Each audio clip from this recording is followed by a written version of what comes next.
রাধে রাধে, মিরাজ ডায়েরির নিউ ব্লগে আপনাদের সকলকে স্বাগত জানাই। একাদশীর বিশেষ দিনে কি করলাম সেগুলি সব আপনাদের সাথে শেয়ার করব।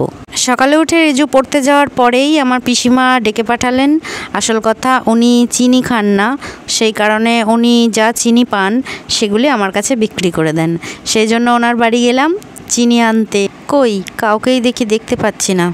ভেতরে গিয়ে ডাকতে হবে মনে হয়। সঙ্গে থাকুন, ডাকি আমি। পিসির বাড়িতে অনেক গাছ আছে, তার মধ্যে সবচেয়ে বেশি ফল ধরে এই চালতা গাছটিতে। দেখতে পাচ্ছেন কিনা জানি না, এখন ছোট ছোট চালতা হয়েছে। কয়দিন পরে এই চালতাগুলি অনেক বড় বড় হয়ে যাবে। উনি কিছু চালতা বিক্রি করে দেন, আবার কিছু চালতা সকলকে দেন খাওয়ার জন্য। এই যে চিনি নিয়ে বাড়ি চলে এলাম। আজকে একাদশী, সেই কারণে যাচ্ছি বাজার করতে। সবজিও আনতে হবে, তার সাথে ফলও আনতে হবে।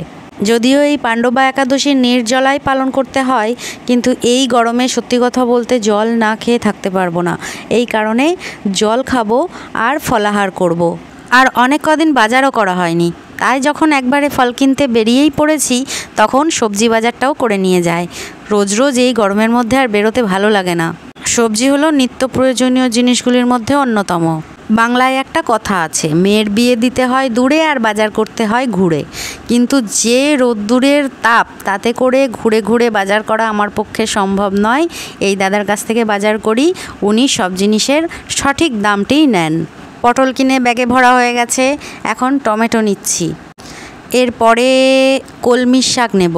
আসল কথা, ওনার জমি আছে এবং জমিতে নিজে উনি এই সবজিগুলি চাষ করেন। এই কারণে ওনার সবজিগুলো খুব তাজা হয়। ডাঁটা শাক নিয়েছি, কলমির শাকও নিয়েছি। এইবার পয়সা দেওয়ার পালা। আমি প্রায়শই হিসেবে গন্ডগোল করে ফেলি, এই কারণে পয়সা দেওয়ার সময়টা বেশি কেয়ারফুল থাকতে হয় আমায়। এদিকে দেখলাম লাউ ডগা বিক্রি হচ্ছে। এই লাউ শাক বা লাউ ডগা কিন্তু খুব সুস্বাদু লাগে। তারপরে কলা কিনলাম আর চলে এলাম ফলের দোকানে। 2 রকম আম ছিল, এক হলো ল্যাংড়া আম আর একটা ছিল আম্রপালি। আমি 2 কেজি আম্রপালি আমটাই নিলাম, খেয়ে ভালো লাগলে আবার নিয়ে যাব। তারপরে চলে এলাম আমাদের দোকানে, অর্থাৎ এই দোকানটা আমার শ্বশুরমশায়ের। বালিশের ওয়ার নিয়েছি আর একটা উত্তরীয় নিয়েছি। যাওয়ার সময় হেঁটে গিয়েছি, কিন্তু এতগুলো ব্যাগ নিয়ে হেঁটে আসা সম্ভব নয়, তাই আসার সময় টোটো করেই বাড়ি এলাম। আর এই গ্রীষ্মকালীন রোদ্দুরে মুখের অবস্থা খুব খারাপ, তাকানো যাচ্ছে না। বাড়ি এসে গা ধুয়ে সবজিগুলো সব ফ্রিজে ঢুকিয়ে রাখছি, তার কারণ আজকে যেহেতু একাদশী ব্রত পালন করছি, ওই জন্য আর ঘরে রান্না করব না। ওর ঠাম্মা বলল রিজুকে ঠাম্মার ঘরে খেয়ে নিতে। যা গরম পড়েছে তাতে সঙ্গে সঙ্গে যদি ফ্রিজে সবজিগুলো না ঢুকিয়ে দেই, তাহলে এগুলি আর পরের দিনে খাওয়ার মতন থাকবে না। বাজারে যাওয়ার আগে ঘরদুয়ার মুছে রেখে তারপরেই গিয়েছি, যাতে এসে আর হুটোপাটা করে বেশি কাজ করতে না হয়। তাও এরপরেও অনেক কাজ বাকি ছিল। একটা একটা করে সবজি সব ঠিকঠাক করে রাখলাম, না হলে নিচে থাকা সবজিগুলো তাড়াতাড়ি নষ্ট হয়ে যাবে। এই গরমে আমার পক্ষে রোজ রোজ বাজার যাওয়া সম্ভব নয়। আপনাদের দাদা বাড়ি থাকলে ও রোজ বাজার করে আনে, কিন্তু এখন যেহেতু ও কাজে গেছে, এই কারণে এখন বাজার করতে যেতে হয় আমাকে। আমি এই রোদের তাতে ডেলি বাজার করতে যেতে পারবো না, তাই সবজি একটু বেশি করে নিয়ে ফ্রিজে রেখে দিই। 2 জন মানুষের রান্না কতটুকুই বা লাগে। তাড়াতাড়ি করছি, এরপরেও অনেক কাজ বাকি আছে। কিছু জামা কাপড় ধুতে হবে, তারপরে স্নান সেরে পুজো দিতে হবে। একাদশীর বিশেষ পূজা। রোজ রোজ ওয়াশিং মেশিনে ধুই না, যেগুলো হাতে ধোয়া সম্ভব সেগুলো তাড়াতাড়ি হাতেই ধুয়ে দিই। আর চাদরগুলো ভিজিয়ে রেখেছিলাম, সেগুলোও আজকে কেচে কমপ্লিট করতে হবে। এরপর স্নান সেরে ভগবানের সেবা দেব। পায়ে আলতা পরা দেখাচ্ছি, সেই জন্য আগেই ক্ষমা চেয়ে নিই। আমি পা দেখানোর উদ্দেশ্যে ভিডিওটা করিনি। আমি একটা মেসেজ সবাইকে দিতে চাই যে বিশেষ করে এও স্ত্রী নারীগণ বৃহস্পতিবার, পূর্ণিমা এবং একাদশীতে অবশ্যই আলতা পরবেন, এটি অত্যন্ত শুভ। গুরুজনদের মুখে শুনে এসেছি, একাদশীর দিন ভগবানের সেবার জন্য যেই ভোগ লাগাবেন তাতে অবশ্যই ফল নিবেদন করবেন। শুনেছি মা লক্ষ্মীর ভোগে এবং গণেশের ভোগে তুলসী পাতা দিতে নেই, তাই আমি দেই না। কিন্তু বাবা লোকনাথের ভোগে তুলসী পাতা দেওয়া যায়। মান্যতা আছে একাদশীতে নাকি তুলসী পাতা তুলতে নেই, আর আগের থেকে তুলতে ভুলে গিয়েছিলাম, তাই ফুল দিয়েই সেবা দিলাম। ওম কৃষ্ণায় বাসুদেবায় হরয়ে পরমাত্মনে প্রণত ক্লেশনাশায় গোবিন্দায় নমো নমো। হে কৃষ্ণ করুণা সিন্ধু দীনবন্ধু জগৎপতে গোপেশ্বর গোপিকা কান্ত রাধাকান্ত নমস্তুতে। नमो ब्रह्मण्यदेवाय गो ब्रह्मणहिताय च जगद्धिताय कृष्णाय गोविन्दाय नमो नमः। तप्त कांचन गौरांगी राधा बृंदावनेश्वरी विश्वानुसुते देवी प्रणमामि हरिप्रिये। तुलसीर थाने जल देওয়ার সময় বলতে হবে, তুলসী তুলসী নারায়ণ তুমি তুলসী বৃন্দাবন, তোমার শিলে ঢালি জল অন্তিমকালে দিও স্থল।